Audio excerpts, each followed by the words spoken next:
here's an example of our data editor here in action. This is our Uberlisk. As you can see, our Uberlisk has a number of spine crawlers grafted to its back. This is all done with the data editor. This is all stuff you can do with our tool. There's no custom code required, no code knowledge required. You just have to learn how to use our tool. You can see here those spine spore crawlers are shooting banelings as projectiles, firing other Zerg units at our Uberlisk. But the Uberlisk is too mighty. He has taken them out, and now he's going to use his ability to destroy the ground itself to deal with this lurker threat. Truly, can anything stop the mighty Uberlisk? Perhaps a million billion Zerg can finally bring him down.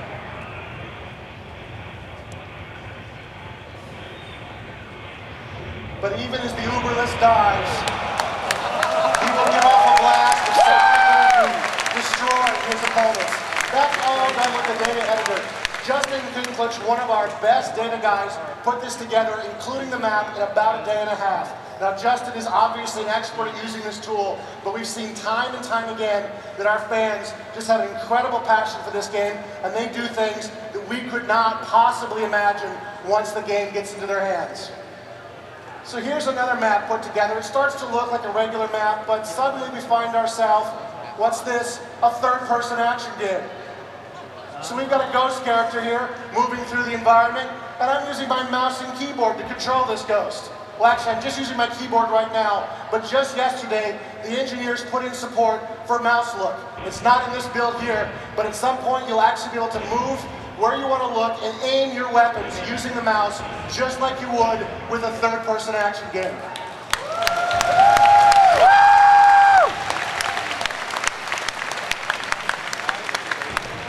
As you can see, we've moved from a rural environment into the city, and we've been fighting against the Zerg. And if that wasn't enough, now we're going to go inside a building and we're going to talk to a character as part of our third-person action RPG. And having spoken to this character, we're going to use some custom UI created in our scripting engine, and we're going to move back into the city and engage the Zerg threat. So they took what they And you can see there's all kinds of monsters in this environment. We can use roaches, we can use hydralisks. Anything that we could use in the RTS game is easily used by our mod makers down here as well. You can make custom units and put them here as well. These are just sort of standard Zerg units that come with the game, but you can put anything you can think of in this environment as our ghost character moves through this environment and just blasts the place up. And if that wasn't quite enough for you, we've also got the ability to take our ghost character underground. We are underground in a real-time strategy game. Unbelievable. So we move through the underground mine here. We can continue to engage the Zerg, fighting with our weapons, aiming our weapon carefully. We can engage our cloaking device using custom UI put in by the designer of this mission. And this was put together by somebody in their spare time. Obviously a skilled professional, but nonetheless, just put together very quickly, made a whole game world with a city, talking to characters, objectives, a mini-map you could use, a little arrow showing you where to go, all kinds of options.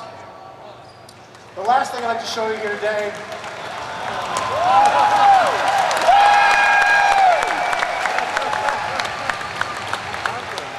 this is our Lost Viking game. We've got a little Viking fighter ship there, trying desperately to find his way home as he battles through a swarm of Protoss enemies. And this is just a total action game put together by Monk Song. He's one of our designers who came from the mod community, is now working on StarCraft 2. You see our poor Lost Viking is surrounded by Protoss on all sides. He's trying to deal with the carrier, and suddenly a mothership arrives.